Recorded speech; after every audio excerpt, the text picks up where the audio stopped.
Akkineni Nagarjuna block buster ఇచ్చిన సినిమాల్లో బంగారాజు ఒకటి. సోగ్గాడే చిన్నినాయన చిత్రానికి సీక్వెల్ గా బంగారాజు చిత్రం వచ్చింది. ఈ చిత్రంలో నాగార్జున 2 పాత్రల్లో నటించగా నాగ చైతన్య ముఖ్యమైన పాత్రలో నటించాడు. ఈ చిత్రం కూడా బ్లాక్ బస్టర్ గా నిలిచింది. ఇక ఈ కథని ఒక సిరీస్ గా అనేక పార్ట్లుగా తీయాలని నాగార్జున గతంలో కూడా చాలా సార్లు చెప్పాడు. ఇప్పుడు బంగారాజు సీక్వెల్ చేయడానికి నాగార్జున రెడీ అవుతున్నట్లు సమాచారం. ఇప్పటికే సోగ్గాడే చిన్నినాయన, బంగారాజు చిత్రాలతో తనకు 2 సూపర్ హిట్స్ ఇచ్చాడు దర్శకుడు కళ్యాణి కృష్ణ. వీరి కాంబోలో వచ్చిన ఈ 2 చిత్రాలు కూడా సూపర్ హిట్ గా నిలిచాయి. ఇప్పుడు మళ్ళీ బంగారాజుకి సీక్వెల్ తయారు చేయమని దర్శకుడికి నాగార్జున చెప్పినట్లుగా సమాచారం. ఇక ఈ చిత్రంలో అఖిల్ కూడా ఉండబోతున్నట్లు తెలుస్తోంది. నాగ చైతన్య, నాగార్జున, అఖిల్ ముగ్గురు కలిసి బంగారాజు 2లో కనిపించబోతున్నట్లుగా సమాచారం. ఆత్మగా నాగార్జున పెద్ద బంగారాజుగా, నాగ చైతన్య అలాగే చిన్న బంగారాజుగా అఖిల్ కనిపిస్తారని ఫిల్మ్ నగర్ నుండి వార్తలు వినిపిస్తున్నాయి. ఇప్పటికే ఈ కథకి సంబంధించిన లైన్ దాదాపుగా ఓకే అయిందట. ఇక పూర్తి కథను తయారు చేయమని దర్శకుడికి చెప్పినట్లు సమాచారం. ఇక కళ్యాణి కృష్ణ కూడా చాలా ఏళ్లుగా బంగారాజు సీక్వెల్ మీద దృష్టి పెట్టినట్లుగా తెలుస్తోంది. ఇక ఈ చిత్రంలో డివోషనల్ కంటెంట్ కూడా ఎక్కువగా ఉండాలని నాగార్జున చెప్పినట్లుగా సమాచారం. ఈ చిత్రంలో శివాలయంకి సంబంధించిన కథ ఉంది.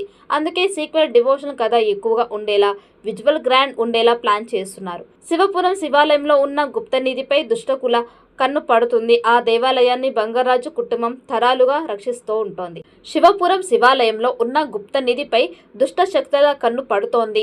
ఆ దేవాలయాన్ని బంగారాజు కుటుంబం తరాలుగా రక్షిస్తూ ఉంటోంది. చిన్న బంగారాజు అడ్డు తొలగించుకుంటేనే తమకి ఆ నిధి దొరుకుతుందని సంపత్ కుట్ర పన్నుతాడు. ఈ నేపథ్యంలో స్వర్గంలో ఉన్న బంగారాజు సత్యభామ మనవడిని రక్షించడానికి పూనుకుంటారు. దాంతో బంగారాజు సత్యభామల ఆత్మని యమధర్మరాజు ఇంద్రుడు కలిసి భూలోకానికి పంపుతాడు. చిన్న బంగారాజు నాగలక్ష్మిని కలపడం కోసం పెద్ద బంగారాజు ఏం చేశాడు, భూలోకంలో వచ్చిన తర్వాత మనవడికి ఎదురైన ఆపదని ఎలా తప్పించాడు, గుడి నిధులను ఎలా కాపాడాడు అనేది మిగతా సినిమా కథ. ఇది బంగారాజును చూపించారు. 5 సీక్వెల్లో కూడా శివాలయం కథ ఎక్కువగా ఉంటుందని తెలుస్తోంది. ఆ నిధులను కావడానికి నాగార్జున, నాగ చైతన్య, అఖిల్ ఎలాంటి పోరాటం చేశారు అనే కథని సిద్ధం చేస్తున్నారట. దాంతో అంచనాలు భారీగా ఉన్నాయి. ఈ మధ్య సీక్వెల్ బాగా తీస్తే పాన్ ఇండియా స్థాయిలో బిగ్ హిట్ అవుతున్నాయి. ఇక బంగారాజు సీక్వెల్ కూడా పాన్ ఇండియా స్థాయిలో అలరించే స్కోప్ ఉంది.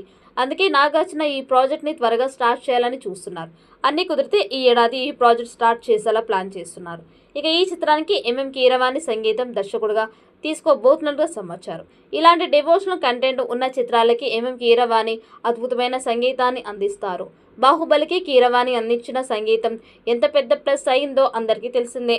అందుకే బంగారాజు 2కి కూడా ఎంఎం కీరవాణి సంగీత దర్శకుడుగా తీసుకుంటారని తెలుస్తోంది. ఇక త్వరలోనే చిత్రకథని మొత్తం పూర్తి చేసి అనౌన్స్మెంట్ చేయాలని మేకర్స్ ప్లాన్ చేస్తున్నారు. ఇక ఈ చిత్రాన్ని నాగార్జున స్వయంగా నిర్మించబోతున్నట్లు సమాచారం. దాదాపు 100 కోట్ల బడ్జెట్తో బంగారాజు 2ని రెడీ చేయడానికి నాగార్జున ప్లాన్ చేస్తున్నారట. అన్ని భాషల్లో ఈ చిత్రాన్ని విడుదల చేయడానికి ప్లాన్ చేసినట్లు సమాచారం. ఈ సిరీస్లో వచ్చిన 2 చిత్రాలు ఇప్పటికే బ్లాక్ బస్టర్ అయ్యాయి. మరి బంగారాజు 2 వస్తే కనుక ఖచ్చితంగా పాన్ ఇండియా స్థాయిలో మరో బ్లాక్ బస్టర్గా నిలిచే ఛాన్స్ ఉంది. మరి ఈ సీక్వెల్ మీద అధికారిక ప్రకటన ఎప్పుడు వస్తుందో చూడాలి. ఈ వీడియో మీకు నచ్చినట్టయితే లైక్ చేయండి, షేర్ చేయండి. మరిన్ని అప్డేట్ కోసం మన ఛానల్ని సబ్స్క్రైబ్ చేసుకోండి. ఈ వీడియోపై మీ అభిప్రాయాన్ని కామెంట్ బాక్స్లో కామెంట్ చేయండి. నోటిఫికేషన్ కోసం పక్కనే ఉన్న గంట సింబల్ని గట్టిగా నొక్కండి.